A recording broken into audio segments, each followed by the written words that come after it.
ये कहानी है दुनिया के एक खतरनाक सीरियल किलर डॉक्टर की।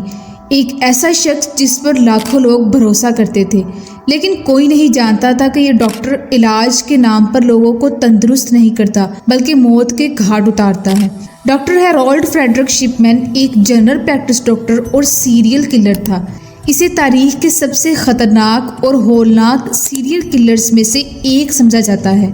एक अंदाजे के मुताबिक इसने 30 सालों में 250 अफराद को मौत के घाट उतारा। 31 जनवरी 2000 को शिपमैन को प्रूफ्स के साथ 15 पेशेंट्स को कत्ल करने के जुर्म में फांसी की सज़ा सुनाई गई।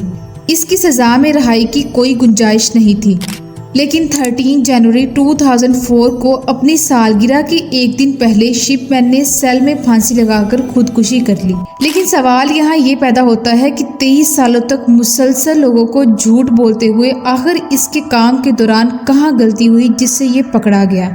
नाजरीन, डॉक्टर हैरोल्ड शिपमैन 14 जनवरी 1946 को वेस्टवुड स्टेट में पैदा हुआ। वो 3 बहन भाइयों में दूसरे नंबर पर था। इसके वालिद एक लारी ड्राइवर थे, जबकि इसकी माँ वीरा एक घरेलू खातून थी। वो एक मेहनतकश तबके से ताल्लुक़ रखता था। डॉक्टर शिपमैन अपनी वालदा के बहुत करीब था। वो 17 साल का हुआ था जब इसकी माँ को लंग्स कैंसर हो गया और इसकी डेथ हो गई। बीमारी के दौरान शिपमैन की वालदा के हालात बहुत मुश्किल गुजरे। कैंसर के शदीद दर्द की वजह से बार बार इसे डॉक्टर की जानिब से मॉर्फिन दी जाती। याद रखें कि मॉर्फिन एक नशावर दवा है जो कैंसर के मरीजों को दर्द कम करने के लिए दी जाती है। शिपमैन देखता कि कैसे मॉर्फिन के इंजेक्शन के बाद इसकी माँ का दर्द कम हो जाता। बिलाखिर मौत की जंग लड़ते हुए 21 जून 1963 को इसकी माँ इस दुनिया से चल बसी। इसके बाद शिपमैन ने लीड्स मेडिकल यूनिवर्सिटी में एडमिशन ले लिया, जहां से इसने 1970 में ग्रेजुएशन की डिग्री मुकम्मल की। शिपमैन ने अपने करियर का आगाज़ इंग्लैंड के शहर वेस्ट यॉर्कशायर में वाक़या पोंटीफ्रेक्ट नामी हॉस्पिटल से किया। वहां शिपमैन एक 26 साला जूनियर डॉक्टर था। इसे एक छोटी बच्ची जिसका नाम सूजी था, इसकी देखभाल के लिए मुकर्रर किया गया। ये बच्ची निमोनिया की बीमारी में मुब्तला थी। शिपमैन ने बच्ची की मां को 10 मिनट के लिए बाहर भेजा और इसको डायामॉर्फिन की ओवरडोज देकर मौत की नींद सुला दिया। कहा जाता है कि ये बच्ची शिपमैन का पहला शिकार थी। फिर 1974 में इसने पोंटीफ्रेक्ट हॉस्पिटल को छोड़ दिया और टोड मॉडर्न के इलाके में एक हॉस्पिटल में जनरल प्रैक्टिशनर की पोस्ट पर अपने फ़राइज़ सरंजाम देने लगा। लेकिन जल्द ही वहां के डॉक्टर्स ने यह महसूस किया कि हॉस्पिटल में मौजूद पैथिडाइन नामी नशावर दवा की मिकदार रोज़ बरोज़ कम हो रही थी। जब इन्वेस्टिगेशन की गई तो ये सच सामने आया कि शिपमैन खुद इस दवाई का एडिक्ट था। वो रोज़ाना 600 से 700 ग्राम इंजेक्शन लगाता और मरीजों को भी एक ख़ास मिकदार में ये दवाई इंजेक्ट करता, जबकि पेशेंट्स को इस दवाई की जरूरत भी नहीं होती थी। इसका नतीजा ये निकलता कि मरीज इस पर भरोसा करने लगे, क्योंकि इस दवा से मरीजों को आराम मिलता था। जब हॉस्पिटल एडमिनिस्ट्रेशन को इस बात का पता चला तो हॉस्पिटल इंतजामिया ने इंतहाई सख्त एक्शन लिया और इसे हॉस्पिटल से निकाल दिया। हॉस्पिटल से निकालने के साथ साथ डॉक्टर शिपमैन को जुर्माने की भी एक अच्छी खासी रकम अदा करनी पड़ी। यहाँ से निकलकर इसने हाइड आने का फैसला किया। हाइड कनाडा में एक छोटा सा टाउन था जिसकी आबादी लगभग 30,000 थी। यहाँ आकर शिपमैन ने अपने इलाज करने के तरीके से लोगों के दिल जीत लिए। यहाँ की ज्यादातर आबादी डॉक्टर शिपमैन से ही ट्रीटमेंट करवाया करती थी। डॉक्टर शिपमैन का बेसिक टारगेट बूढ़े लोग थे। वो बहुत से घरानों का फैमिली डॉक्टर था। वो लोगों के घर जाता, उनके साथ हमदर्दी का इजहार करता, उनके साथ बैठकर घंटों बातें करता और बातों ही बातों में वो जान लेता कि उनके वीक पॉइंट्स क्या हैं। मतलब इन पेशेंट्स के घर कौन आता है और किस वक्त में घर पर सिर्फ पेशेंट्स अकेले होते हैं। मौका पाकर वो बूढ़े पेशेंट्स को पैथिडाइन की इस कदर डोज देता कि बैठे बैठे उनकी डेथ हो जाया करती। लेकिन चूंकि ये लोग बूढ़े होते, लिहाजा किसी को भी डॉक्टर शिपमैन पर किसी किस्म का कोई शक नहीं हुआ। हाइड में ही डॉक्टर शिपमैन के हॉस्पिटल के सामने एक और हॉस्पिटल था। यहाँ डॉक्टर लिंडा रेनॉल्ड वर्क करती थी और वो भी एक फैमिली डॉक्टर थी।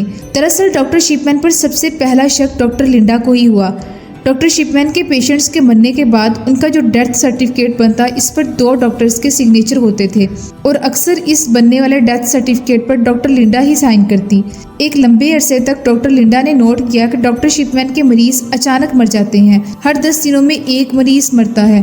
और तमाम मरने वालों की मौत ज्यादातर एक ही तरीके से उनके घर पर होती है। डॉक्टर लिंडा ने जब काफी गड़बड़ महसूस की तो इसने पुलिस से इन्वेस्टिगेशन करने को कहा, लेकिन हैरानकुन तौर पर पुलिस किसी भी पेशेंट का पोस्टमार्टम नहीं कर पाई, क्योंकि डॉक्टर शिपमैन के तमाम मरीजों को दफनाया नहीं बल्कि जलाया गया था।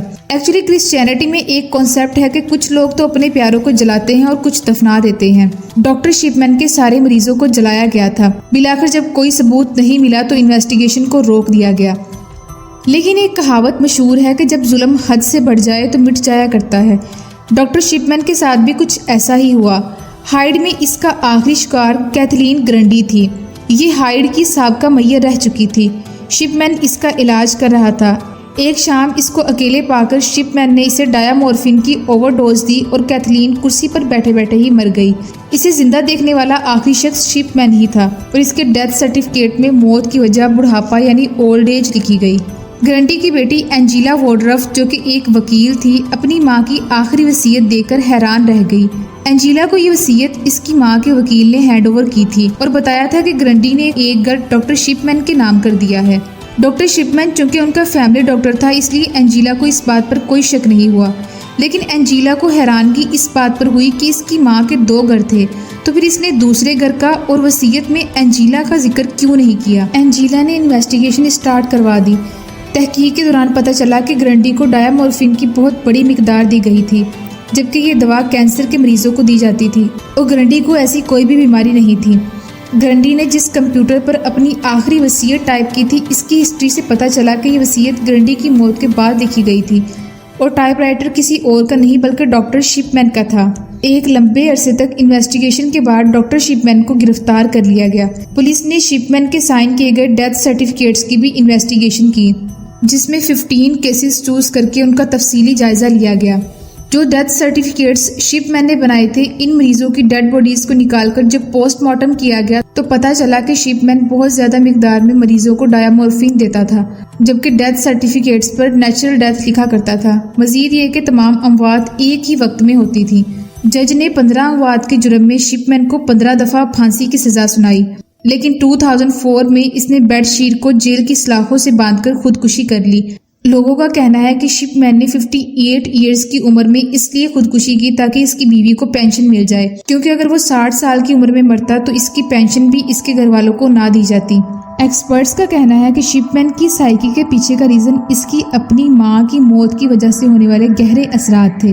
आपके नजदीक शिपमैन के मर्डर्स की क्या वजह थी? कमेंट सेक्शन में अपनी राय जरूर दीजिएगा। मिलते हैं एक और ऐसी ही शानदार वीडियो में।